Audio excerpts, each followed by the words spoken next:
अत्यंत द्वेषबुद्धीनं सूडबुद्धीनं अमित शहा यांनी मेंढ्यांचा उल्लेख शिवसेना प्रमुख असा केला, हा त्यांचा मनातला मराठी माणूस शिवसेना आणि महाराष्ट्राविषयी असलेला द्वेष आहे. कळलं? आणि हे आम्ही ऐकलं काल. नशीब ते असं नाही बोलले की एकनाथ शिंदे हे आता देशाचे पंतप्रधान आहेत, ते तसंही बोलू शकतात. एकनाथ शिंदे ही अमित शहाचे टेस्ट्यूब बेबी आहे आणि त्या टेस्ट्यूब बेबीला 4 वर्ष झाले, हे सगळ्यांना माहिती आहे. आणि तुम्ही जितका शिवसेना प्रमुखांचा अपमान कराल तेवढी महाराष्ट्राची जनता ही तुमच्या विरुद्ध द्वेषानं उभी राहील. हे काय सुप्रीम कोर्टचे मुख्य न्यायाधीश झाले का? शिवसेना कोणाची हा निर्णय अद्याप सुप्रीम कोर्ट 4 वर्षात देऊ शकला नाही. तुमच्या दबावामुळे सुप्रीम कोर्ट हे तुमच्या दबावामुळे निर्णय देत नाहीये. तुम्ही सुप्रीम कोर्टाचे अधिकार घेऊन शिवसेना कोणती हा निर्णय तुम्ही दिलात, याच्यातच एक स्पष्ट झालेलं आहे की अमित शहा यांच्या दबावामुळेच सुप्रीम कोर्ट निर्णय देत नाही. अमित शहा यांच्या दबावामुळेच निवडणूक आयोगानं चिन्ह आणि पक्ष हा मिंदे गटाला दिला आणि अमित शहा यांच्या दहशत आणि दबावामुळे ईडीमुळे सातत्यानं शिवसेना फोडण्याची प्रक्रिया सुरू आहे. तेव्हा काल जे म्हणाले हे त्यांच्या पोटातलं विष अमित शहांच्या ओठावर आलं. अमित शहांच्या पोटातलं विष ओठावर आलं की शिंदे हे शिवसेना प्रमुख आहेत. शिवसेना प्रमुखांची जागा घेण्याची प्रेरणा ही अमित शहाने एकनाथ शिंदेला दिली आणि त्याच्यामुळे या महाराष्ट्रामध्ये आणि या महाराष्ट्राचं प्रचंड नुकसान झालं. आणि तरीही जर कोणी अमित शहांच्या नावानं टाळकुटेपणा करत असतील मिंदे गट, तर ते महाराष्ट्राच्या मातीशी आणि आपल्या आईशी गद्दारी करतायत. अमित शहा 2029 साठी हे सर्व फोडाफोडीचं राजकारण करतायत असं राज ठाकरेंनी म्हणणं आहे आणि वर्षभरात गोंधळ निर्माण होणार आहे असं देखील. अराजक, गोंधळ नाही, अराजक. अमित शहा एक व्यापारी आहेत. त्यांचा मूळचा उद्योग हा शेअर बाजारामध्ये पैसे गुंतवणं आणि फायदा करणं आणि मग शेअरचे कृत्रिम भाव वाढवणं आणि पैसे वर खाली करणं हा त्यांचा मूळ व्यवसाय आहे. बाकी सहकार वगैरे हे ढोंग आहे. त्यांनी या देशामध्ये अराजक निर्माण करण्याची सुपारी घेतली. कोणाकडून घेतली भविष्यातला काळ ठरवेल. ज्या पद्धतीने या राज्यातले देशातले सर्व प्रादेशिक पक्ष फोडून, ते खासदार फोडून आपल्या पाठीशी उभे करून भविष्यामध्ये नरेंद्र मोदींना आव्हान देण्याचं त्यांचं हे जे षडयंत्र आहे, त्याच्यामध्ये त्या षडयंत्रात मोदींना आव्हान द्यायच्या षडयंत्रामध्ये त्यांनी एकनाथ शिंदेसारख्या लोकांना सामील करून घेतलेला आहे. लक्षात घ्या, उद्या या खासदारांच्या बळावर ते मोदी यांच्या विरुद्ध एखादं बंड करू शकतात आणि त्याची तयारी आहे. राऊत साहेब, ज्या खासदारांनी एका आठवड्यात 2दा पक्ष बैठकांना अनुपस्थित राहिले, पक्षाच्या व्हीपचं त्यांनी उल्लंघन केलं, वेगळा गट स्थापन करण्याच्या तयारीत हे खासदार आहेत. या खासदारांच्या विरोधात शिवसैनिकांनी त्यांच्या मतदारसंघात आंदोलन केलं, जोडे मारले, यांचा उल्लेख गद्दार असा करण्यात आला, भाषणं झाली, आरोप प्रत्यारोप झाले. पण आता याच खासदारांची मनधरणी केली जाते. या खासदारांसाठी मातोश्रीचे दरवाजे उघडे असल्याचं म्हटलं जाते. असं कोण म्हणालं? काल आदित्य ठाकरे म्हणाले की मातोश्रीचे दरवाजे कुठे आहेत. आदित्य ठाकरेंनंतर वरुण सरदेसाई, तुमचे आमदार कैलास पाटील हे ओमराजेंची मनधरणी करण्यासाठी गेले. तर मग समजायचं काय? आता मी तुम्हाला समजावून सांगतो. येस, समजव. हे सर्व खासदार तांत्रिकदृष्ट्या आजही शिवसेनेमध्ये आहेत. लोकसभा अध्यक्ष ओम बिर्ला यांच्याकडून कोणत्याही प्रकारचे निर्देश या खासदारांसंदर्भात अधिकृतपणे समोर आलेले नाही. नंबर 2, ते ज्या गटात जाऊ इच्छितात असं सांगितलं जातं त्या मिंदे गटाकडून सुद्धा हे 5, 6, 4 खासदार आमच्याकडे येणार आहेत अशा प्रकारचं कोणतंही वक्तव्य आलेलं नाही. या सर्व खासदारांनी आतापर्यंत आम्ही शिवसेना सोडलेली आहे असं जाहीर केलेलं नाही. ते व्हीपचं उल्लंघन करून आमच्या बैठकीला हजर राहिले नाही ते खरं आहे आणि त्याबद्दल त्यांच्यावर कारवाई सुरू आहे. हा एक तांत्रिक मुद्दा आहे. काही खासदार अजूनही संपर्कात आहेत. आता त्यांना त्यांच्या मतदारसंघाच्याला भीती वाटते कारण लोकांचा रोष आहे. ज्या खासदारांनी संपर्क केलेला आहे आणि ज्या खासदारांनी सांगितलं की आम्ही अजूनही शिवसेनेबरोबर आहोत, काहीतरी गैरसमज होतो आहे, अशा खासदारांशी आम्ही चर्चा करणं हे स्वाभाविक आहे. ज्या क्षणी ते सांगतील आम्ही शिवसेनेचा त्याग केलेला आहे त्या क्षणी आमचे त्यांचे संबंध पूर्ण तुटतात. आज शिवसेना पक्षप्रमुख हे ईशान्य मुंबईच्या खासदारांनी जी काय बेईमानी केलेली आहे उघडपणे, आज या भागात येऊन ते कार्यकर्त्यांचे मेळावे घेणार आहेत ना. त्यानंतर ते 27, 28, 29 तारखेला ते या सर्व खासदारांच्या मतदारसंघात भेटी देणार आहे. उद्धव ठाकरे त्यांचा दौरा नागपूर यवतमाळपासून सुरू होईल मराठवाड्यात आणि तो शिर्डीला संपेल. 5ही मतदारसंघात मुंबई बाहेरच्या माननीय उद्धवजी जाणार आहेत आणि कार्यकर्त्यांना भेटणार आहेत. ही एक प्रक्रिया त्याच वेळेला सुरू आहे. त्याच्यामध्ये धाराशिव सुद्धा आहे हे लक्षात घ्या. धाराशिव आहे, हिंगोली आहे, परभणी आहे, शिर्डी आहे, यवतमाळ आहे.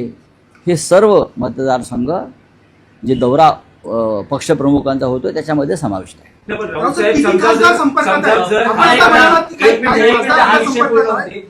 खासदारांनी पक्ष सोडला नाही, त्यांनी जाहीर केलं नव्हतं की त्यांनी पक्ष सोडलेला नाहीये, तर मग त्यांच्यावर टीका करणं, त्यांना गद्दार म्हणणं, त्यांचे पुतळ्यांना जोडे मारणं, हे जे सगळे प्रकार झाले ते घाईमध्ये झाले असं म्हणता येईल? नाही, असं म्हणता येणार नाही. असं म्हणता येणार नाही. त्यातल्या काही खासदारांना जर असं वाटत असेल की आमच्याकडून काही चूक झाली आहे, काहीतरी गफलत झाली आहे, आणि जर त्यांनी संपर्क साधला असेल तर त्यांच्याशी नक्की चर्चा होऊ शकते.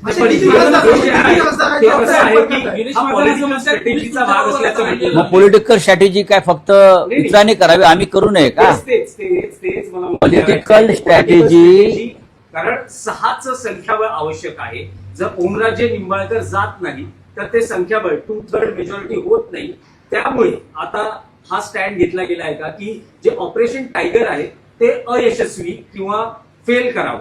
बघा, ओमराजे निंबाळकर यांनी आतापर्यंत एकदाही सांगितलेलं नाही की मी शिवसेना सोडली आहे किंवा सोडतोय. कालच त्यांचं मी वक्तव्य ऐकलं की ते असं म्हणतात की मी अद्याप शिंदे गटात जायचा निर्णय घेतलेलाच नाही. तर माझ्या विषया बातम्या का प्रसिद्ध होत आहेत? त्यांचं असंही म्हणणं आहे की मी माझ्या वडिलांच्या खटल्यासंदर्भात व्यस्त राहिल्यामुळे मला काही वक्तव्य करता आली नाहीत. हे जर त्यांनी स्वतःहून वक्तव्य केलं असेल तर पक्ष म्हणून त्यांच्याशी जर चर्चा संवाद होत असेल तर ती करायला काहीच हरकत नाही. असे अजून एक खासदार आहेत की ज्यांच्याशी संवाद सुरू आहे. आपल्या उल्लेख केला आहे की खासदार फुटण्यापूर्वी एक खासदार दिल्लीत आले होते आणि त्यांनी म्हटलं की साहेब सरकारशी जुळवून घ्या. जे अर्जव केलं गेलं तुम्हाला, तर ते काय अर्ज होतं आणि हा अर्जव करणारा खासदार नेमका कोण आहे? बघा की प्रत्येकाचा विषय येतो पैसा आणि निधी हे काय फुटण्याचं कारण असू शकत नाही. मग मोदी दंडवते फुटले असते, मधु लिमये फुटले असते, मी त्यांना सांग, जॉर्ज फर्नांडिस फुटले असते. तुम्ही जेव्हा आमच्याकडे उमेदवारी मागायला येता शिवसेनेकडे की मला निवडणूक लढायची आहे, तेव्हा तुम्हाला माहिती आहे की मी विरोधी पक्षात आहे. शिवसेना विरोधी पक्षात आहे आणि इथे संघर्ष आहे विरोधी पक्षामध्ये. तरी तुम्ही आमच्याकडे उमेदवारी मागायला येता आणि लढण्याची भाषा करता आणि मग निवडून आल्यावर तुम्हाला सत्तेची ऊब हवी असते. हे चुकीचे आहे म्हटलं. या देशामध्ये सगळ्यात जास्त प्रतिष्ठा ही विरोधी पक्षांच्या उत्तम आमदार खासदारांना आहे. आम्ही एक उदाहरण आहोत त्याच्यामध्ये सगळे. जॉर्ज फर्नांडिसपासून मधु दंडवते असतील, मधु लिमया असतील, कॉम्रेड हिरेन मुखर्जी असतील, एकेकाळी ममता बॅनर्जी होत्या, हे सगळे विरोधी पक्षातून पुढे आलेले लोक आहेत. विरोधी पक्षात काम करणं ही सन्मानाची गोष्ट आहे. आपण लोकांचा आवाज आहोत हे त्यांना मी समजून सांगितलं. पण आता त्यांना 200 कोटीचा निधी, 500 कोटीचा निधी अशी आमिष दाखवून आता 500 कोटीमध्ये 25% सरळ सरळ किकबॅक मिळते त्या लोकांना. त्या किकबॅक आणि 25 कोटीचं 50 कोटीचं जे कमिशन मिळत आहे त्या मोहामध्ये खासदार अडकतात. पण समजा जर या खासदारांनी 15 कोटी घेतले, आणखी 10 कोटी मिळाले, जर ओमराजेंच्या बाबतीत एक न्याय असेल तर उरलेल्या अन्य 5 खासदारांच्या बाबतीतही तोच न्याय असेल. त्या हो, सगळ्या त्यांनी जर पैसे घेतले असतील तर त्यांनी ठेवावे आपल्या घरात, त्यांनी परत पक्षात यावं. पुढल्या निवडणुकीला त्यांना खर्च करता येतील ते. गिरीश महाजन असं म्हणतात आता कधी राहिलेलं नाही तुमच्या पाठीमागं, ईडी सीबीआय आता कधी तुमच्या घरी येत आहे तेच आम्ही पाहतो. गिरीश महाजन म्हणतात, हा, ते म्हणतायत की मतदार खासदार कुणी तुमच्या बरोबर आता राहिलेलं नाहीये. मग? आता संजय राऊतांना काही काम राहिलेलं नाहीये, कधी ईडी सीबीआय त्यांच्या घरी जाते याच्यात वाटा निघा. वाट पाहणं काय हरकत नाही. यापूर्वी पाठवलेले आहे बरं का. याचा अर्थ ईडी सीबीआय तुमच्या घरगडी आहेत ना. जेव्हा तुमच्या घरी ईडी सीबीआय येईल ना तेव्हा बिळातला फाल तुम्ही आत्महत्या कराल किंवा पक्षांतर कराल. आम्ही केलं नाही म्हणावं गिरीश महाजनला. नाही, रावसाहेब, एका चित्रपटातला डायलॉग आहे की चुकीला माफी नाही. हा. पण आता शिवसेना उद्धव बाळासाहेब ठाकरे पक्षात चुकीला माफी मिळेल असं म्हणता येईल. मग गद्दारांना एखाद्या पक्षात प्रवेश घेऊन त्याचा मान सन्मान करण्यापेक्षा बरं का, एखादा चुकला आणि त्यांनी माफी मागितली असेल, त्याला पश्चाताप झाला असेल तर राजकारणामध्ये, सध्याच्या राजकारणामध्ये ते स्वीकारलं पाहिजे. चला पुन्हा एकदा व्हीप काढून पुन्हा खासदारांची बैठक बोलवणार आहात का असं पाहू ना आता पाहू. अमित शाह कह रहे हैं कि असली शिवसेना सीधी की सेना है। देखिए, अमित शाह जी देश के गृह मंत्री हैं और उनके ही नियंत्रण में देश का चुनाव आयोग है. लेकिन लगता है उनके ही नियंत्रण में देश का सुप्रीम कोर्ट और चीफ जस्टिस ऑफ इंडिया भी है. असली शिवसेना कौन है, किसकी है, उसका फैसला सुप्रीम कोर्ट में 4 साल से रुका हुआ है. लेकिन अमित शाह जी ने फैसला दे दिया कि एकनाथ शिंदे शिवसेना प्रमुख है. ये सुप्रीम कोर्ट का भी अवमान है. ये महाराष्ट्र की जनता का, मराठी लोगों का अपमान है. शिवसेना मराठी जनता को रिप्रेजेंट करती है. ये बाला साहब ठाकरे जी का अपमान है. लेकिन अमित शाह ये अपमान बार बार करते हुए मैं देख रहा हूँ. ये एकनाथ शिंदे की जो पार्टी है ये अमित शाह जी की पार्टी है. ये टेस्ट ट्यूब बेबी है अमित शाह जी की. अगर उनको शिवसेना कहते हैं तो लगता है कि वापस उनको कभी न कभी शेयर बाजार में काम करने को जाना पड़ेगा. असली शिवसेना बाला साहब ठाकरे जी की है, उद्धव जी की है. अगर हिम्मत है अमित शाह जी में तो सुप्रीम कोर्ट के सामने खड़े होकर ये कहिए कि मैं देश का गृह मंत्री ऐलान करता हूँ कि असली शिवसेना का फैसला सुप्रीम कोर्ट नहीं करेगा, मैं करूँगा. जाओ सुप्रीम कोर्ट के सामने बात रखो. तो राज ठाकरे कह रहे हैं कि अमित शाह अपना वजूद बढ़ाना चाहते हैं। ऐसा है, अमित शाह देश के प्रधानमंत्री बनना चाहते हैं और इसलिए ये सब जो तोड़फोड़ चल रही है ना सांसदों की, उनके समर्थन में हो रही है ये तोड़फोड़. ये एकनाथ शिंदे के साथ मिलकर नरेंद्र मोदी जी को एक चैलेंज खड़ा करना चाहते हैं बीजेपी में. इसलिए तो पूरे देश में पूरे सांसद तोड़कर अपना अलग से गुट बनाना चाहते हैं ये लोग.